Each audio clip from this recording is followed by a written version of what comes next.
Bonjour et bienvenue dans ce deuxième débriefing de ma séance de trading, le deuxième de ma chaîne YouTube. Bon après vous inquiétez pas, je vais arrêter de les compter. Mais voilà, séance de trading du 18 janvier 2023, mercredi. Si je me trompe pas, parce que je fais le débrief quelques jours après. J'ai eu une grosse semaine, donc j'ai pas pu trader autant que je l'aurais souhaité. J'ai tradé que 2 jours. Donc mardi 17 et mercredi 18. Mardi 17, j'ai dû faire quelque chose comme 210 $. C'est pour ça que là, notamment, vous le voyez au niveau de mon portefeuille sur mon écran, en USDK, j'ai dû passer de 300 pardon, à 508 dollars. Donc j'ai fait 208 ou 209 dollars mardi. Et là, ma séance de mercredi, on va tout de suite commencer. Comme d'habitude, je suis en accéléré. Donc les minutes doivent passer 2 à 3 fois plus vite que le temps réel. Et je suis plutôt haussier en ouverture de marché, le marché américain qui se tient très très bien. Donc je vais chercher une configuration haussière. Tout va se passer sur les deux graphiques du bas.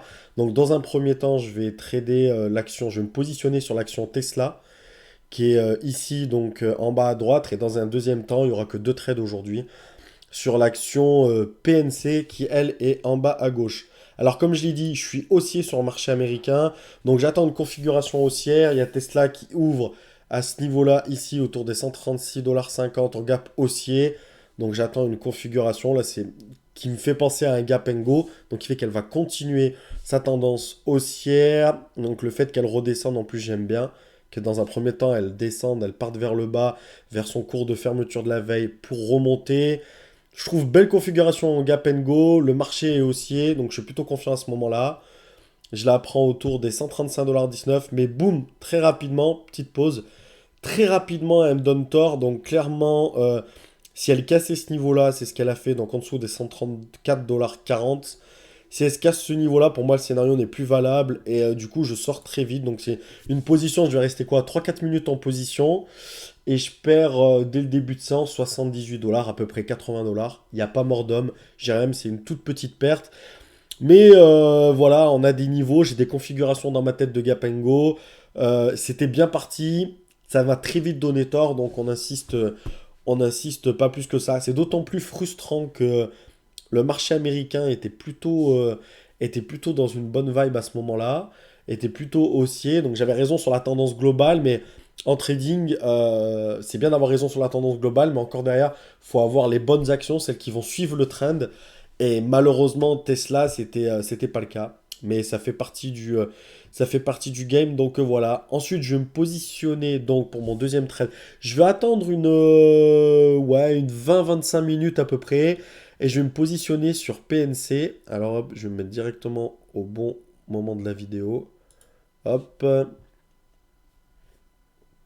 voilà, c'est bon. Parfait, allez, je mets une petite pause. Donc voilà, ça fait à peu près 40 minutes que le marché américain a ouvert, hein, 15h30 heure française, heure de Paris, 9h30 hors de New York. PNC qui, elle, était plutôt une action en gap, la seule que j'avais d'ailleurs, qui était en gap baissière. Donc vous voyez, elle a pas fait un gap and go, puisque pareil, elle est descendue dans un premier temps, mais elle remonte et elle retourne vers son cours le plus haut de la première minute, autour des 154,50 $. Et donc là, je suis passé en bougie 5 minutes. J'aime bien analyser en 5 minutes, surtout passer le premier quart d'heure, les premières 20 minutes même. Analyser en 5 minutes une action, ça donne une autre vision, un peu plus de recul, et ça peut confirmer ou infirmer une tendance. Donc voilà, là ce qui m'attire, c'est que depuis 5, 10, 15, 20, 25, quasi 30 minutes, elle a fait que de monter. Donc je m'attends à une correction. Elle approche en plus d'un cours des 154,50 $, donc d'un niveau qu'elle a atteint seulement sur la première bougie d'une minute, donc vraiment sur son open price range, presque j'ai envie de dire, donc qui est déterminé pour moi en scalping et vraiment sur le début de séance, sur les 3 premières minutes, on a des niveaux qui sont intéressants. C'est ce que j'ai respecté sur Tesla d'ailleurs, le niveau des 3 premières minutes, niveau le plus haut, niveau le plus bas. Et voilà, et donc là, ça reste quand même une action baissière, donc je me dis que ça peut être un niveau intéressant pour shorter. Voilà, elle est beaucoup montée. Je pense qu'elle va prendre une respiration un petit peu à ce moment-là. Elle atteint en plus un plus haut en termes de cours, 134,50 $ par rapport à son cours d'ouverture encore une fois. Donc voilà, ça me paraît être un bon moment pour me positionner. Et je pense que je vais me positionner par là. Alors au départ, vu que je suis élevé, enfin on est proche de son cours d'ouverture, 150,50 $, et qu'en plus le marché américain a quand même une belle tendance haussière, j'y vais avec la moitié des positions standards, donc 200 titres en l'occurrence ici. J'ai 200 titres sur PNC, là, vous voyez, je regarde bien 5 minutes pour me confirmer. Je me dis quand même, elle est montée depuis quasiment une demi-heure non-stop. Donc voilà, je prends malgré tout que 200 titres avec un stop en cassure des 155,50 $. Donc voilà, à peu près 1 $ de stop. L'objectif, c'est de retourner vers les 153 $. Allez, 153,25 $, c'est un bel objectif. Et donc voilà, je reste patient sur ce niveau-là. Vous voyez, elle s'approche des 155 $.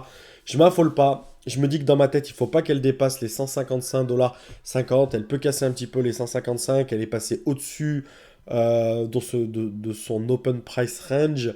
Mais pas d'affolement pour moi. Par contre, si elle reste bien autour des 155 $, pourquoi pas passer en full position à ce moment-là. Donc avoir plutôt 400 titres. Et je crois d'ailleurs, bah, c'est ce que je vais faire. Voilà, je me suis positionné, j'ai renforcé ma position. En 5 minutes, j'ai l'impression que la tendance commence à me donner raison. Donc j'ai 400 titres désormais. Qu'est-ce que ça veut dire 400 titres? Avec 154,40 $ de prix moyen pour ces 400 titres. Donc objectif, bah, si ça dépasse, vous voyez ce niveau-là, là. Attendez, je vais appuyer sur pause. Hop. Si ça dépasse ce niveau ici, donc on est autour des 155,30 $ à peu près, ben je pars. Donc on dira un risque d'environ 360 $ à peu près comme risque. Et l'objectif de gain, c'est les 153,25 $. Vous voyez ce niveau par là, là. Là, autour des 153 $ tout à l'heure, elle a consolidé avant de repartir un peu plus haut. Donc voilà, ce qui va m'intéresser vraiment, c'est qu'elle retombe vers les 153 $. Je vais pas être trop gourmand, 153,20 $, 153,25 $, ça sera parfait pour moi. Donc voilà, on la suit, on tient. Donc ouais, vous voyez, c'est le niveau ici. Si elle repasse au-dessus de ce niveau-là, ben je sors. Et voilà, deux trades perdants aujourd'hui. C'est mon dernier trade de la journée, quoi qu'il se passe. J'ai rien trouvé de mieux. Donc voilà, pour l'instant on est bien, mais on tient, on tient, on tient. L'objectif c'est vraiment les 153,25 $. Donc par ici, par ici, par ici, il faut tenir, hein, faut pas se fier, même si là on voit que ça monte bien. Parfait, allez, 153,25 $.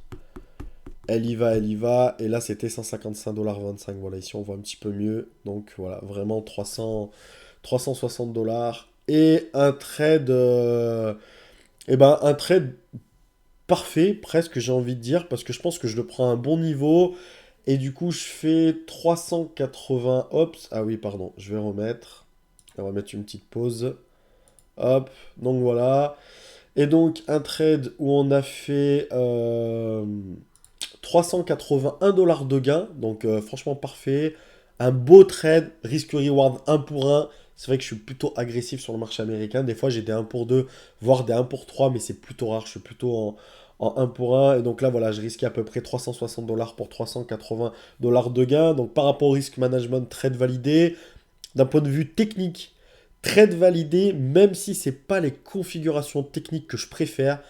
Parce que, comme j'ai dit dans ma précédente vidéo de débriefing, aller traquer comme ça, aller traquer comme ça les points hauts et les respirations, les corrections en intraday, c'est quand même pas évident.